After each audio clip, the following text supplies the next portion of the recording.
No one's talking about this. पर क्या family conflict से स्ट्रॉन्ग बिजनेस एम्पायर को हिला सकते हैं? रेमंड की कहानी इसका लाइव एग्जांपल है। इंडिया में फैमिली बिजनेसेस नॉर्मल बिजनेस से थोड़ा अलग होते हैं। ये इमोशंस, लेगेसी और जनरेशंस की मेहनत का कॉम्बिनेशन है। जब तक सब कुछ स्मूथली चलता है, फैमिली और बिजनेस एक ही डायरेक्शन में मूव करते हैं। लेकिन जैसे ही पावर, कंट्रोल, ओनरशिप के बीच की बाउंड्रीज ब्लर होती हैं, वही फैमिली बिजनेसेस सबसे ज्यादा वल्नरेबल हो जाते हैं। Hi everyone, I am Saloni Garg, your family business junkie, और आज का टॉपिक बहुत सेंसिटिव है। And to decode this, we realize कि this Indian business story will be very useful for all of us. So without further delay, let's dive into it. Raymond का नाम आते ही दिमाग में एक ही ब्रांड इमेज आती है, द कंप्लीट मैन। लेकिन पिछले कुछ सालों में रेमंड सिर्फ अपने प्रोडक्ट्स के लिए नहीं, बल्कि अपनी फैमिली डिस्प्यूट्स और लीगल कंट्रोवर्सीज के लिए भी हेडलाइन में रहा है। और ये सिर्फ एक सेलिब्रिटी और फैमिली का इशू नहीं है, ये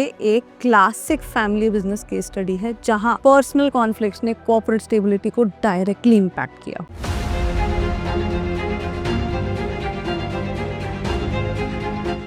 जैसे जैसे ये बिजनेस एक्सपैंड होता गया, एक क्रिटिकल और अनअवॉइडेबल सवाल सामने आया, सक्सेशन का। हर फैमिली रन बिजनेस के लिए ये सबसे सेंसिटिव और डिसाइसिव फेज होता है। फाउंडर के बाद लीडरशिप कौन संभालेगा, स्ट्रैटेजिक डिसीजन कौन लेगा, और सबसे इम्पोर्टेंट, कंट्रोल किसी के हाथ में रहेगा। विजयपत सिंघानिया का मानना था कि हिज सन गौतम सिंघानिया इस जिम्मेदारी के लिए सबसे सूटेबल चॉइस है। इसी सोच के साथ 1990s के दौरान गौतम को रेमंड के ऑपरेशंस और डिसीजन मेकिंग प्रोसेस में एक्टिवली इन्वॉल्व किया गया। उस समय रेमंड का बिजनेस काफी डाइवर्सिफाइड हो चुका था, लेकिन इस एक्सपेंशन के साथ कुछ सीरियस चैलेंजेस भी थे। हाई डेट लेवल्स और काफी ऐसे सेगमेंट्स जो स्लो ग्रोथ और लो रिटर्न्स डिलीवर कर रहे थे। गौतम सिंघानिया का अप्रोच फाउंडर जनरेशन से काफी डिफरेंट था। उनका बिलीफ क्लियर था, अगर कंपनी को सस्टेनेबली और एफिशिएंटली ग्रो करना है तो low growth and non core businesses से एग्जिट लेना जरूरी है। इसी स्ट्रैटेजी के तहत सीमेंट और स्टील जैसे बिजनेसेस डाइवेस्ट किए गए। इस रीस्ट्रक्चरिंग से रेमंड का डेट सिग्निफिकेंटली रिड्यूस हुआ और कंपनी का फोकस अपने कोर टेक्सटाइल और गारमेंट बिजनेसेस पर वापस आ गया।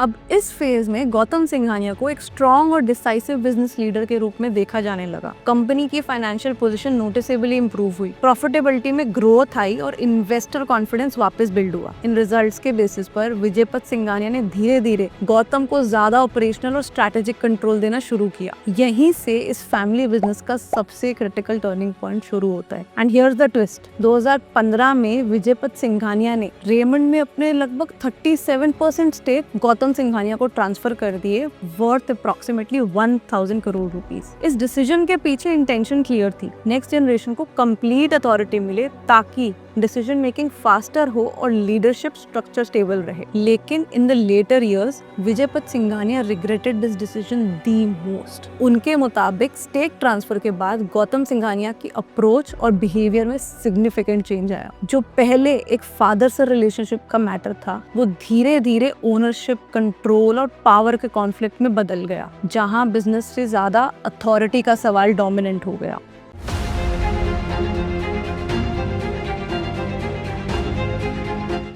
Nobody saw this coming। इस कॉन्फ्लिक्ट का सबसे विजिबल और सिंबॉलिक फेज बना जेके हाउस, मुंबई की एक आइकॉनिक 36 स्टोरी रेजिडेंशियल बिल्डिंग जिसमें 4 अल्ट्रा लग्जरी डुप्लेक्स अपार्टमेंट्स थे। इनिशियल अंडरस्टैंडिंग ये थी कि ये प्रॉपर्टी फैमिली मेंबर्स के बीच म्यूचुअली डिवाइड की जाएगी, लेकिन बिल्डिंग कंप्लीट होने के बाद विजयपत सिंघानिया को उनका प्रॉमिस रेजिडेंस अलॉट ही नहीं किया गया। इसी पॉइंट पर ये मैटर प्राइवेट फैमिली डिस्कशन से निकलकर लीगल डिस्प्यूट बन गया। Vijaypat Singhania turn towards legal support, ये कहते हुए कि उनका इस प्रॉपर्टी पर लेजिटिमेट और राइटफुल क्लेम है। एज पर मीडिया रिपोर्ट्स, इस पीरियड में उन्हें सीरियस पर्सनल और इमोशनल डिफिकल्टीज का सामना करना पड़ा। एवरीथिंग वाज अ लाई। एक फाउंडर जिसने पूरा बिजनेस एम्पायर बिल्ड किया था, अब अपने रहने के हक के लिए लीगल बैटल लड़ रहे थे। कोर्ट ने भी इस बात को माना कि विजयपत सिंघानिया का क्लेम वैलिड था, लेकिन जब प्रॉपर्टी के मोनेटाइजेशन या सेल की बात आई तो एक और हार्ड बिजनेस रियलिटी सामने आई।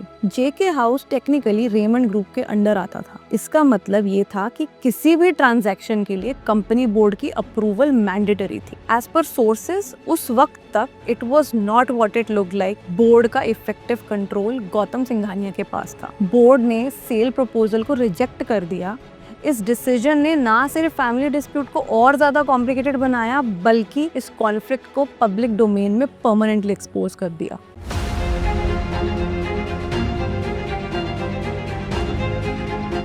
इमोशनली टर्बुलेंट फेज के बाद विजयपत सिंघानिया ने अपनी autobiography the incomplete man publish की। इस किताब में उन्होंने ओपनली डिस्कस किया कि कैसे ब्लाइंड ट्रस्ट और complete ownership transfer family run businesses के लिए लॉन्ग टर्म में हार्मफुल साबित हो सकता है। उनका एक स्टेटमेंट काफी वाइडली कोटेड है, कोई भी पेरेंट को अपनी सारी प्रॉपर्टी अपने बच्चों के नाम नहीं करनी चाहिए। ये सिर्फ एक पर्सनल रिग्रेट नहीं था, बल्कि हर फैमिली बिजनेस फाउंडर के लिए एक सीरियस कॉशनरी मैसेज था उनका। लेकिन ये चैप्टर यहीं क्लोज नहीं होता। अगले फेज में रेमंड फैमिली कॉन्फ्लिक्ट ने एक नया और ज्यादा पब्लिक डायमेंशन ले लिया। गौतम सिंघानिया और उनकी वाइफ नवाज मोदी के बीच मैट्रिमोनियल डिस्प्यूट। ये इशू एक हाई प्रोफाइल रेफरेंस तक पहुंच गया। As per one India, Nawaz Modi ने पब्लिकली क्लेम किया कि उन्हें रेमंड की दिवाली इवेंट में अटेंड करने से रोका गया। इस इंसिडेंट का एक वीडियो उन्होंने सोशल मीडिया पर शेयर किया, जो तेजी से वायरल हो गया। जो पहले एक प्राइवेट फैमिली मैटर था,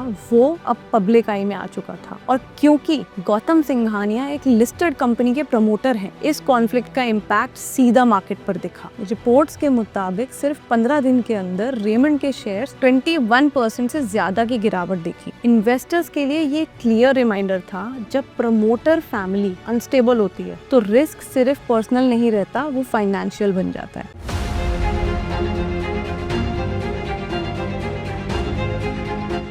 इस डिस्प्यूट के दौरान एलिगेशंस, काउंटर एलिगेशंस और लीगल क्लेम्स ने सिचुएशन को और ज्यादा कॉम्प्लेक्स बना दिया। नवाज मोदी ने गौतम सिंघानिया की नेटवर्थ का एक सिग्निफिकेंट पोर्शन अपनी और अपनी डॉटर्स के लिए क्लेम किया था। अगर ये क्लेम्स कोर्ट के द्वारा एक्सेप्ट किए जाते तो इसका डायरेक्ट इम्पैक्ट रेमंड के share holding pattern, ownership structure और ओवरऑल मैनेजमेंट कंट्रोल पर पड़ सकता था। लेकिन as per reports, the couple has reconciled their differences and given a fresh start to their marriage and life 2025। ऐसे सर्कमस्टांसेस से हमें फैमिली रन बिजनेसेस का सबसे इम्पोर्टेंट और ऑफन ओवरलुक्ड लेसन सामने आता है। इन्वेस्टर्स आमतौर पर balance sheet, profit growth and revenue numbers पर फोकस करते हैं, लेकिन फैमिली ओन्ड कंपनीज में प्रमोटर स्टेबिलिटी उतनी ही क्रिटिकल होती है जितनी फाइनेंशियल परफॉर्मेंस। जब प्रमोटर फैमिली के अंदर अनरिजॉल्व डिस्प्यूट्स चल रहे होते हैं तो डिसीजन मेकिंग प्रोसेस स्लो हो जाता है। लीडरशिप का फोकस बिजनेस ग्रोथ से हटकर पर्सनल कॉन्फ्लिक्ट्स पर शिफ्ट होने लगता है और long term strategic planning disrupt हो जाती है। मार्केट के लिए ये सिर्फ इमोशनल इशू नहीं होता, ये एक टैंजिबल बिजनेस बन जाता है, जिसका इम्पैक्ट शेयर होल्डर्स को डायरेक्टली फील होता है।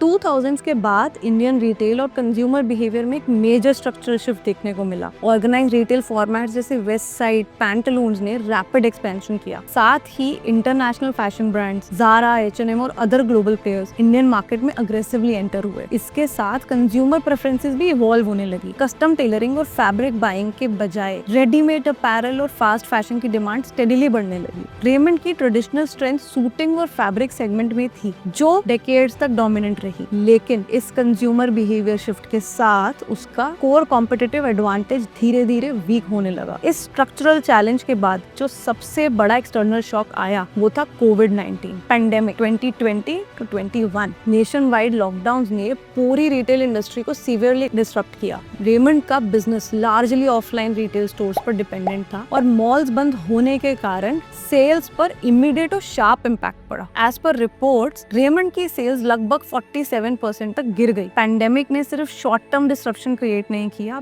बल्कि कंपनी का बिजनेस मॉडल की अंडरलाइंग वल्नरेबिलिटीज को क्लियरली एक्सपोज कर दिया। As per ET retail, financial year 2021 में रेमंड ने लगभग 247 करोड़ रुपीस का लॉस रिपोर्ट किया। ये सेटबैक किसी सिंगल मिस्टेक का आउटकम नहीं था, बल्कि मल्टीपल फोर्सेस के साथ हुई थी। Covid impact, relatively premium pricing जब मार्केट में मोर अफोर्डेबल ऑल्टरनेटिव्स अवेलेबल थे, ई-कॉमर्स, ऑनलाइन शॉपिंग का रैपिड शिफ्ट और प्रमोटर फैमिली कंट्रोवर्सीज जिन्होंने ब्रांड ट्रस्ट और सेंटिमेंट को वीकन किया था। ये एक टेक्स्ट बुक एग्जाम्पल था जहां एक लेगेसी ब्रांड पर एक्चुअल स्टॉर्म आया था, मार्केट ट्रांसफॉर्मेशन, एक्सटर्नल शॉक और इंटरनल फैमिली कॉन्फ्लिक्ट एक ही टाइम पर कोलाइड हो गए। रेमंड के केस में बाद के सालों में कुछ रिकवरी भी दिखने को मिली, बिजनेस नंबर्स इंप्रूव हुए, प्रॉफिटेबिलिटी बेटर हुई और रियल एस्टेट जैसे न्यू ग्रोथ ड्राइवर्स ने रेवेन्यू को सपोर्ट किया। ठाणे के पास कंपनी का लैंड पार्सल एक रियल एस्टेट डेवलपमेंट एक इम्पोर्टेंट एडिशनल इनकम स्ट्रीम बना। पिछले 5 सालों में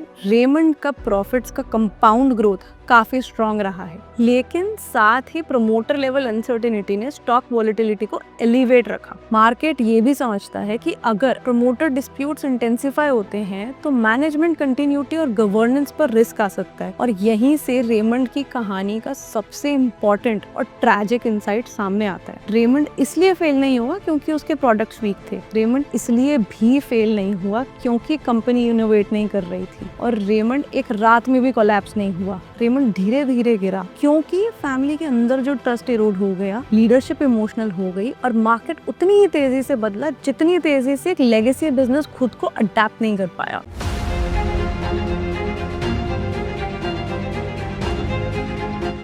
इस पूरी कहानी का सबसे गहरा इम्पैक्ट सिर्फ नंबर्स, प्रॉफिट्स या क्वार्टरली रिजल्ट्स पर नहीं पड़ता, बल्कि बिजनेस की लॉन्ग टर्म लेगेसी और क्रेडिबिलिटी पर पड़ता है। फैमिली रन बिजनेसेस में जब इंटरनल कॉन्फ्लिक्ट्स पब्लिक हो जाते हैं तो नुकसान सिर्फ पर्सनल रिलेशनशिप्स का नहीं होता, ब्रांड ट्रस्ट, इंस्टीट्यूशनल क्रेडिबिलिटी और जेनरेशनल कंटिन्यूटी तीनों एक साथ वीक हो जाती हैं। इस केस स्टडी से हम ये क्लियरली समझते हैं कि रेमंड्स और सिंघानिया फैमिली का केस प्रूव करता है कि सक्सेशन सिर्फ लीडरशिप ट्रांसफर का प्रोसेस नहीं होता, बल्कि लीगल स्ट्रक्चर, गवर्नेंस फ्रेमवर्क और क्लियरली डिफाइंड बाउंड्रीज की अंडरस्टैंडिंग है। इंडिया के कई फैमिली बिजनेसेस में कॉमन माइंडसेट होता है, फैमिली है, ट्रस्ट है, लीगल डॉक्यूमेंटेशन की क्या जरूरत, लेकिन ये कहानी दिखाती है कि जब proper agreements, family constitutions, share holder deeds और कंट्रोल मैकेनिज्म नहीं होते तो ट्रस्ट अकेला बिजनेस को प्रोटेक्ट नहीं कर पाता। ओनरशिप और कंट्रोल का हैंडओवर अगर ग्रेजुअली, लीगली स्ट्रक्चर्ड और वेल डॉक्यूमेंटेड मैनर में ना हो तो बिजनेस कंटिन्यूटी सीरियस रिस्क में आ जाती है। सक्सेशन प्लानिंग का मतलब सिर्फ नेक्स्ट जनरेशन को पावर देना नहीं होता, बल्कि चेक्स और बैलेंसेस के साथ पावर का फेस ट्रांजिशन होता है, जहां फाउंडर का विजन नेक्स्ट जनरेशन से अलाइंड रहे और इमोशनल डिसीजन मेकिंग से बिजनेस शील्डेड रहे। एक डीप आयरनी भी सामने आती है यहाँ। रेमंड का ब्रांड डेकेड्स से एक ही प्रॉमिस करता रहा, द कंप्लीट मैन। बाहर से ये ब्रांड मैच्योरिटी, बैलेंस, डिग्निटी और वैल्यूज का सिंबल था, लेकिन अंदर फैमिली के बीच चल रहे कॉन्फ्लिक्ट इस इमेज का बिल्कुल ऑपोजिट थे। जिस ब्रांड ने कंप्लीशन, स्टेबिलिटी और रिफाइनमेंट का परसेप्शन क्रिएट किया, वही इंटरनली फ्रेगमेंटेशन, मिसट्रस्ट और पावर स्ट्रगल का एग्जांपल बन गया। ये शिफ्ट लेगेसी ब्रांड्स के साथ सबसे डिस्ट्रक्टिव होता है, क्योंकि लेगेसी सिर्फ बैलेंस शीट से नहीं बनती, वो वैल्यूज, परसेप्शन और इंस्टीट्यूशनल इंटेग्रिटी से बनती है। अगर इंटरनल गवर्नेंस, लीगल फ्रेमवर्क और फैमिली स्ट्रक्चर स्टेबल नहीं है तो दुनिया के बेस्ट ब्रांड मैसेजेस भी बिजनेस की लेगेसी को बचा नहीं सकते। अपने बच्चों को या अपने बिजनेस के नेक्स्ट जनरेशन को ट्रस्ट करना या ना करना is totally dependent on how your relationship dynamics are, but अपने विजन का क्लियर थॉट ले डाउन करना, लीगल डॉक्यूमेंट्स क्लियर रखना, हायरार्की, पावर और राइट्स को क्लियर रखना is always going to be important whether you have a family in your business और not. और यही हर फैमिली बिजनेस और बिजनेस फैमिली के लिए सबसे बड़ा लेसन है। अगर फैमिली स्ट्रक्चर स्टेबल नहीं है तो बिजनेस की लेगेसी भी स्टेबल नहीं रहती। So this was all for this video. I hope you found this insightful and it opens more conversations of legal safeguarding in family businesses. Let's talk more in the comments about this. Tell me, what do you think about how smaller businesses can safeguard their families from such conflicts? Do you think unbiased third party intervention can help you resolve such matters before आप court तक जाएं? Or what more do you think can help us protect the family and business? Let's keep talking and I will see you in the next one.